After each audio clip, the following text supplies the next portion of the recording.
C'était une journée de printemps presque parfaite lorsque Jennifer Dulos, âgée de 50 ans, a conduit ses enfants à l'école dans le Chevrolet Suburban familial de 2017. Elle est ensuite rentrée chez elle rapidement car elle avait 2 rendez-vous médicaux à New York, l'un à 11h et l'autre à 13h. En fonction du trafic, elle devrait avoir largement le temps de rentrer chez elle, de se préparer, de changer de voiture et de partir. Elle est bien rentrée chez elle, mais c'est là que sa trace s'arrête. À partir de là, Jennifer Dulos, mère de 5 enfants en plein divorce difficile, a disparu. Avant de commencer, nous aimerions exprimer nos plus sincères condoléances à la famille et aux proches de Jennifer Dulos, une mère aimante de 5 enfants et une fille dévouée, arrachée à ceux qui avaient tant besoin d'elle. Elle n'est jamais arrivée chez le médecin, et lorsque sa nounou est arrivée à la maison avec les enfants, il n'y avait aucun signe de Jennifer. Le Chevrolet Suburban n'était pas dans le garage, et le Range Rover de 2014 que Jennifer prévoyait de conduire en ville était toujours là. Une amie personnelle est arrivée chez elle quelques minutes plus tard, et les 2 adultes ont rapidement appelé la police pour signaler sa disparition. La police est arrivée sur les lieux à 19h ce soir-là. Jennifer était rarement en retard et n'avait envoyé aucun message pour signaler un quelconque retard. Elle ne répondait pas aux appels. Ils savaient qu'ils avaient de bonnes raisons de s'inquiéter pour la sécurité de Jennifer, étant donné la nature conflictuelle du divorce et la violence supposée de son ex-mari, Fotis Dulos. Prenons un moment pour examiner le mariage et le divorce de Jennifer et Fotis Dulos. Fotis Dulos était un homme grec qui a immigré aux États-Unis en 1986. Il a obtenu son diplôme de l'Université Brown, une université privée de l'Ivy League, puis a reçu une maîtrise en administration des affaires et en finance de l'Université Columbia. Il s'est marié en 2000, puis a divorcé en 2004, la même année où il a fondé une société de développement immobilier et de construction, The Four Group Incorporated, qui se concentrait sur les maisons haut de gamme et d'autres projets. Jennifer Farber, diplômée de l'Université Brown en 1990, a obtenu une maîtrise en écriture à la School of the Arts de l'Université de New York. Jennifer venait d'une famille aisée et bien connectée. Son oncle et sa tante avaient fondé la société de mode Lees Claiborne Incorporated. Les 2 se sont rencontrés lors d'événements pour les anciens élèves de Brown University et sont finalement tombés amoureux. Cependant, Fotis était encore impliqué dans son premier mariage. Ils se sont mariés 1 mois seulement après la finalisation de son divorce. Jennifer et Fotis ont fait leur maison dans l'un des quartiers les plus huppés de Farmington, Connecticut. Ils ont eu 5 enfants, 3 fils et 2 filles, dont 2 paires de jumeaux. Les affaires prospéraient et la famille était très occupée avec des activités de plein air, en particulier le ski nautique. En 2012, Jennifer commençait à confier à ses amis que son mariage avait des problèmes. Après des vacances en 2017, il semblait que Fotis avait décidé de céder à l'infidélité avec Michelle, une femme plus jeune originaire du Venezuela. Jennifer avait déjà emprunté ce chemin au début de sa propre relation avec Fotis. Dans des documents judiciaires et des recommandations d'amis, elle a déclaré qu'elle avait commencé à déménager ses affaires de la maison familiale et à se préparer à quitter l'homme infidèle. Tout était gardé secret, y compris sa connaissance de l'affaire, aussi longtemps que possible pour éviter de susciter les soupçons de Fotis. Au fil des ans, elle affirmait que Fotis était devenu de plus en plus contrôlant et que les menaces de violence devenaient de moins en moins rares lors de leurs disputes. Finalement, un jour, elle a pris les enfants et a demandé le divorce. Elle a fini par louer une maison à New Canaan, dans le Connecticut, et a entamé le long processus judiciaire pour dissoudre le mariage et leur importante richesse commune. La bataille pour la garde des 5 enfants est devenue extrêmement contentieuse, avec des visites supervisées requises alors que Fotis devenait de plus en plus exigeant. La perte de ses enfants transformait sa colère en haine. Cela s'est-il transformé en quelque chose de meurtrier également ? Maintenant que nous avons examiné l'environnement qui s'était développé entre Jennifer et Fotis Dulos, revenons à sa disparition apparente le 24 mai 2019. Les agents sont entrés dans la maison de Jennifer Dulos pour voir si elle se trouvait quelque part à l'intérieur ou pour trouver des indices sur sa localisation. Les agents, dirigés par l'agent Thomas Patton du département de police de New Canaan, sont entrés dans la maison de 6000 pieds carrés, 6 chambres et 9 salles de bain, par le garage et dans la cuisine de la famille. En fouillant le premier étage, rien ne semblait anormal. Il n'y avait aucun signe de lutte. Au deuxième étage, ils ont trouvé la même situation. Les chambres et les affaires de la famille semblaient ne pas avoir été affectées, et il n'y avait toujours aucun signe de Jennifer. Le sous-sol non meublé n'a rien révélé non plus lors de leurs recherches.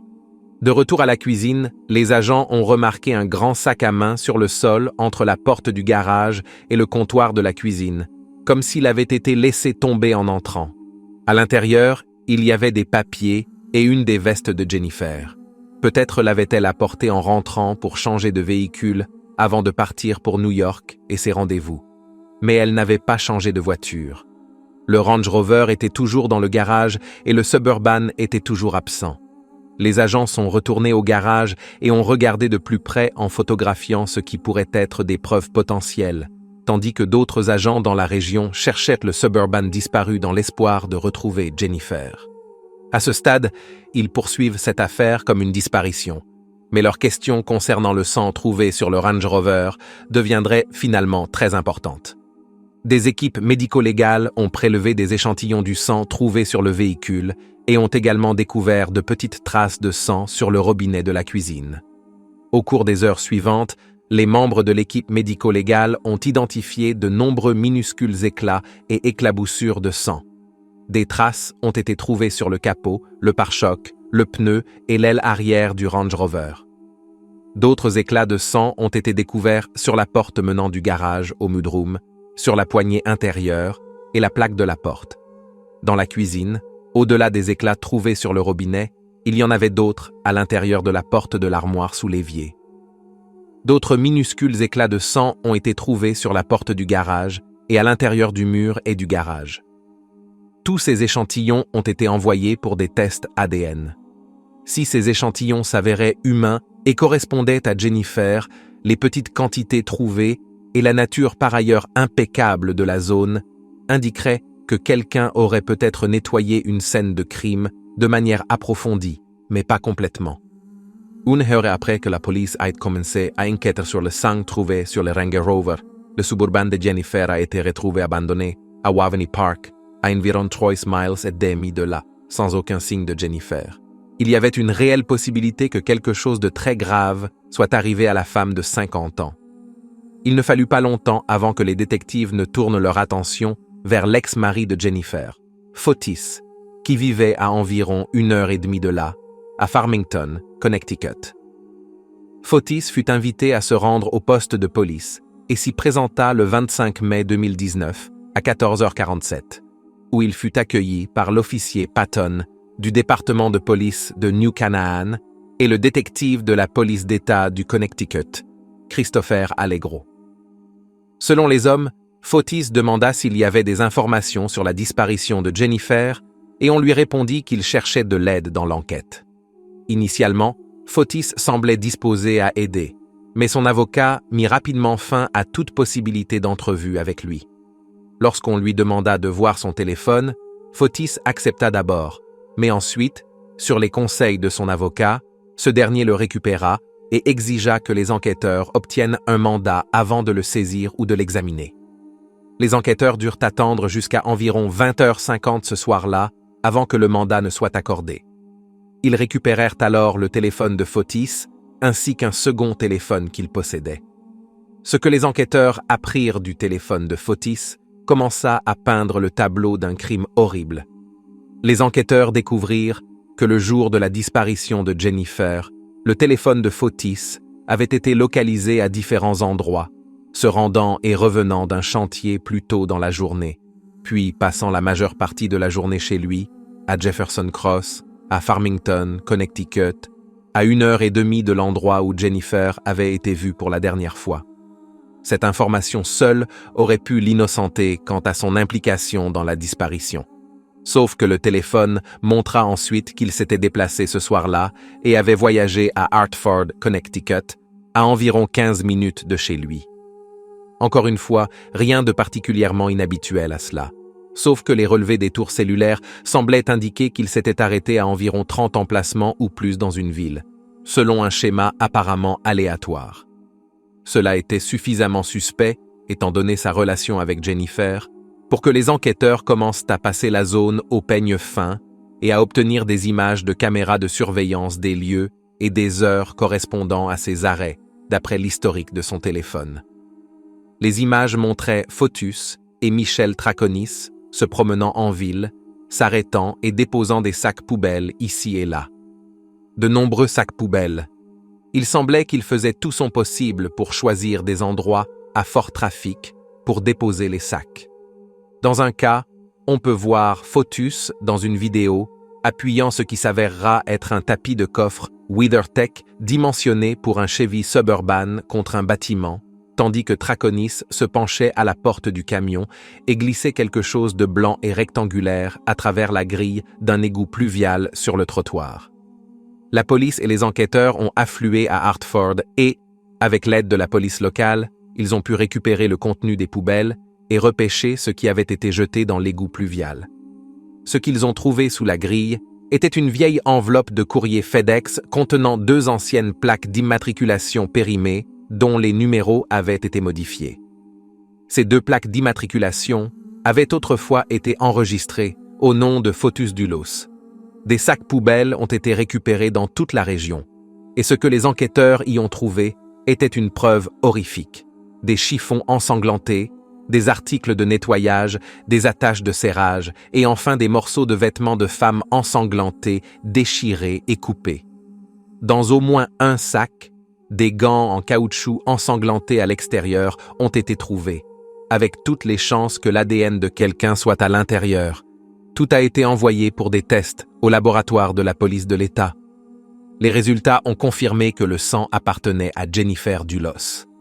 Il n'y avait cependant aucun signe de Jennifer, aucun corps n'avait été trouvé, et aucune arme du crime non plus. Si Foetus et Michel avaient été en train de se débarrasser de preuves liées à la disparition et au probable meurtre de Jennifer Dulos, alors que devaient-ils penser de l'alibi de Foetus pour la majeure partie de la journée, basé sur l'emplacement de son téléphone? Une fois de plus, des images de vidéosurveillance de caméras de sécurité ont fourni la réponse. Les enquêteurs ont visionné des heures de séquences fournies par les voisins de Jennifer et ont vu ce qui pourrait être l'explication.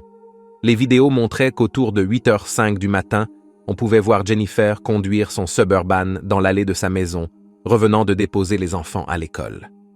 Elle ne quitterait plus la maison avant 10h25, mais le conducteur ne pouvait pas être vu. Cela aurait été bien au-delà de l'heure à laquelle elle aurait dû partir pour arriver à son rendez-vous chez le médecin à New York. À 10h29, le Suburban a été vu se dirigeant vers le sud sur Weed Street, quittant la zone et apparemment se dirigeant vers un parc où le véhicule serait finalement retrouvé abandonné. À 10h38, le téléphone de Jennifer a sonné une dernière fois depuis un endroit près du 200 Lapham Road à New Canaan. À 11h09, son téléphone quitte complètement le réseau Verizon. À 11h12, Foetus est vu sur une caméra roulant sur Merritt Parkway, quittant la zone où le Suburban serait retrouvé. Il est vu au volant d'un vieux pick-up Toyota Tacoma appartenant à un employé de son entreprise, Powell Guminad. Maintenant qu'ils savaient où chercher, ils ont remarqué que ce camion avait été vu entrant et sortant de la zone de la maison de Jennifer à 3 reprises, et à 3 reprises il a été vu entrant dans l'allée de Foetus ce matin-là. Un voisin de Foetus a remarqué quelque chose d'inhabituel sur les enregistrements de sa propre caméra de sécurité. Ce jour-là, à 3 reprises, de la fumée sortait de différentes cheminées de la maison de Foetus. Les températures ce jour-là étaient printanières, entre 10 et 15 degrés Celsius, avec très peu de vent, un temps où il n'est pas nécessaire d'allumer des cheminées pour se réchauffer. Les enquêteurs ont rapidement fait correspondre les arrivées et les départs du pick-up Tacoma avec chacun des événements de fumée. Powell a rapidement été interrogé et en échange de l'immunité, il a raconté que Foetus lui avait emprunté le vieux camion. Quand Foetus l'a ramené à Powell cet après-midi-là, il l'avait nettoyé de fond en comble intérieur et extérieur. Il a également conseillé à Powell de le vendre rapidement tant que le camion avait encore de la valeur. Le lendemain, Il a dit à Powell de s'assurer de changer les sièges du camion car ils étaient trop usés. Quand Powell a dit qu'il n'y avait pas de bons sièges de remplacement pour le camion dans les casses locales, Fotus lui a dit de retirer les sièges d'un Porsche Cayenne accidenté qu'il possédait et de les remplacer par ceux-là. Il devait le faire rapidement et se débarrasser des sièges. Les enquêteurs avaient maintenant suffisamment d'éléments pour construire leur dossier. Fotus avait commis un meurtre. Un scénario a émergé selon lequel Fotus serait entré dans la zone à vélo et aurait attendu que Jennifer rentre chez elle. Une fois qu'elle est arrivée, il s'est faufilé dans le garage et l'a attaquée par surprise une fois la porte du garage fermée. Il l'a tuée, puis a fait un travail minutieux de nettoyage de la scène du crime. Il a ensuite conduit le Suburban et l'a abandonné au parc où il avait caché le Toyota Tacoma. Les enquêteurs avaient le mobile, l'opportunité et de nombreuses preuves physiques, mais ils n'avaient pas de corps. Les vêtements ensanglantés étaient revenus avec son ADN, et il n'y avait aucun moyen que quelqu'un puisse survivre après avoir perdu autant de sang. Elle était morte, et il n'y avait aucun doute dans leur esprit sur qui l'avait fait. Mais les relevés téléphoniques montraient que son téléphone était à sa maison pendant la période en question. Et les relevés téléphoniques montraient qu'un appel entrant avait été pris pendant cette période. Les enquêteurs ont immédiatement supposé que Michelle Traconis avait tenu le téléphone ce jour-là et avait pris l'appel pour le couvrir. Sauf que lorsqu'elle a été interrogée, elle a dit qu'elle ne l'avait pas fait et que ses propres relevés téléphoniques confirmaient son histoire de conduire sa fille à l'école, puis de faire quelques courses en ville.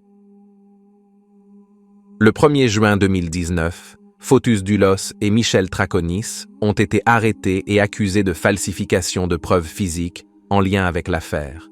Tous deux ont plaidé non coupables et ont été libérés sous caution. L'enquête et la recherche du corps de Jennifer se sont poursuivies. 2 hommes qui se promenaient sur la propriété d'un club privé de chasse et de pêche dans le Connecticut, un jour froid de printemps, ont découvert quelque chose de complètement hors de propos. Ils ont ensuite raconté à la police qu'ils avaient trouvé une tranchée creusée dans un endroit isolé du terrain, d'environ 6 pieds de long, 2 pieds de large et 3 pieds de profondeur, avec des grilles de barbecue. À l'intérieur de la tranchée se trouvait une bâche bleue et 2 grands sacs de chaux non ouverts. Plus tard ce mois-là, l'un des 2 hommes qui étaient tombés sur la tranchée a commencé à se demander ce qu'ils avaient découvert, et s'il y avait un lien avec la disparition de cette femme à New Canaan. Ils sont retournés à l'endroit, mais cette fois, ils ont trouvé qu'il avait été rempli et recouvert de feuilles et de broussailles pour dissimulation. Il a immédiatement contacté les équipes qui ont soigneusement découvert l'endroit, mais n'ont trouvé aucun corps à l'intérieur. L'homme leur a également dit qu'on lui avait dit que l'un des fondateurs du club, un ancien membre, avait demandé l'accès à la propriété juste avant que la tranchée ne soit découverte. Il a dit que cet homme avait reçu une clé de la propriété, mais avait renoncé à chercher à devenir membre peu de temps après la disparition de la femme. L'homme qu'il a identifié était Kent Mawhinney, un avocat local, qui était un ami de longue date et un associé commercial de Fotus Dulos. Le 13 août, Michelle Traconis a été ramenée et interrogée. Au cours de l'interrogatoire de Traconis, ils ont découvert qu'elle avait admis avoir vu Mawhinney dans le bureau de Fotus ce jour-là, et qu'il avait apparemment pris un appel d'un vieil ami de Fotus venant de Grèce. Elle a dit qu'elle ne savait pas grand-chose de plus à ce sujet. Les enquêteurs ont réalisé qu'il y avait un scénario où Mawhinney aurait tenu le téléphone à la résidence ce matin-là, tandis que Traconis sortait, fournissant non seulement un alibi électronique pour Fotus, mais aussi en le renforçant en prenant un appel international de l'ami de Fotus. Si les hommes n'avaient pas signalé la tranchée découverte et l'histoire mentionnant le nom de Mawhinney, personne n'aurait pu raisonnablement le placer à la maison de Fotus ce jour-là. Ils avaient retrouvé la clé de voûte, qui démantèlerait complètement le complot. Le 7 janvier 2020, la police a exécuté des mandats d'arrêt contre Fotus Dulos, Michelle Traconis et Kent Mawhinney. Fotus a été accusé de meurtre, tandis que Traconis et Mawhinney ont été accusés de complot en vue de commettre un meurtre. Tous 3 ont été accusés de destruction de preuves. La caution de Fotus a été fixée à 6 millions de dollars et il a été libéré plus tard dans la journée. Il devait retourner au tribunal le 28 février 2020. Michel Traconus a également payé sa caution avec une date de retour fixée au 6 août 2020, tandis que Mawini a fait de même en octobre 2020. Le 28 février, la nouvelle petite amie de Fotus Dulos, Anna Curry, s'est présentée au tribunal et a informé les avocats de Fotus qu'il arriverait dans quelques minutes. Le temps a passé, mais Fotus n'est jamais arrivé. Avec l'audience imminente, ses avocats ont tenté de l'appeler, mais sans succès. Des officiers ont été envoyés à son domicile pour découvrir ce qui s'était passé et l'ont trouvé asphyxié sur le siège passager de sa voiture dans le garage de sa maison. Les officiers l'ont immédiatement traîné dehors et ont commencé des mesures de réanimation tandis que l'ambulance arrivait sur les lieux. À l'intérieur de la voiture, une note a été trouvée disant « Je refuse de passer même 1 heure en prison pour quelque chose avec lequel je n'ai rien à voir. » On parlait de la possibilité que, lors de son audience, sa caution soit annulée, le renvoyant en prison en attendant son procès. Fotus a été transporté par hélicoptère vers un hôpital voisin, puis vers un autre offrant des soins de traumatologie plus avancés. Il est décédé 2 jours plus tard. Au moment de sa mort, il faisait face à la faillite avec près de 7 millions de dollars de dettes et tentait de vendre la maison qu'il avait construite et où il vivait. Le principal suspect dans la disparition et le présumé meurtre de Jennifer Dulos ne pouvait plus être jugé. Près de 4 ans jour pour jour plus tard, Michel Traconus devait comparaître pour son rôle dans la conspiration. Pendant les 27 jours de témoignage, les procureurs ont montré des vidéos de Traconus et Fotus en train de se débarrasser des sacs poubelles à Hartford. Ils ont même montré des images d'un homme apparemment sans abri, triant l'un des sacs avant que la police n'arrive. L'homme sans abri, interrogé plus tard, a déclaré qu'il avait trouvé 2 oreillers dans la poubelle, mais les avait remis parce qu'ils étaient couverts de sang. 2 oreillers de camping avaient été identifiés comme manquants dans le garage de Jennifer. Les procureurs ont ensuite présenté les objets trouvés dans les sacs poubelles récupérés en ville. Des objets qu'ils ont prouvé appartenir à Jennifer et qui étaient couverts de son sang, et parfois de l'ADN de Fotus Dulos également.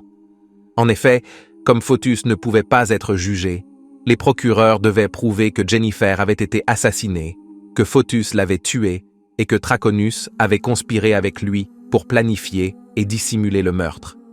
De nombreux témoins ont été appelés à témoigner sur la relation entre Traconus et Fotus, ainsi que sur sa relation avec les enfants de Fotus et son ex-femme. Ils ont dressé le portrait d'une femme, elle-même mère, farouchement loyale envers son homme et en colère à cause de la manière dont il était traité dans la bataille pour la garde. Cependant, la force d'une pièce de preuve particulière a surpassé tous les autres éléments. Des scripts écrits trouvés non pas chez Jennifer, mais dans la maison partagée par Fotus et Traconus. Les deux avaient travaillé sur les détails non pas du complot de meurtre, mais plutôt de la manière dont leurs alibis seraient structurés et comment ils pourraient se couvrir mutuellement.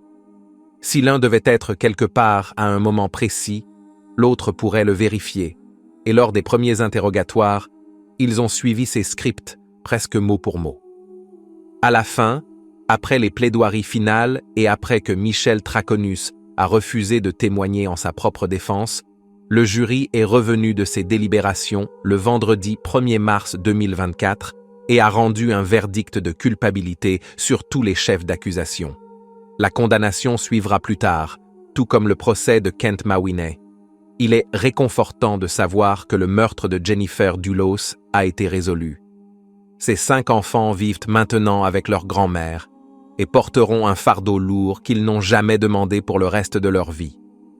Si vous avez trouvé cette affaire captivante, n'oubliez pas d'aimer la vidéo, commentez ci-dessous pour donner votre avis et abonnez-vous à la chaîne. Activez la cloche de notification pour rester informé chaque fois que nous révélons une nouvelle affaire choquante. Jusqu'à la prochaine fois, restez en sécurité et gardez les yeux ouverts. Vous ne savez jamais ce qui se cache dans l'ombre.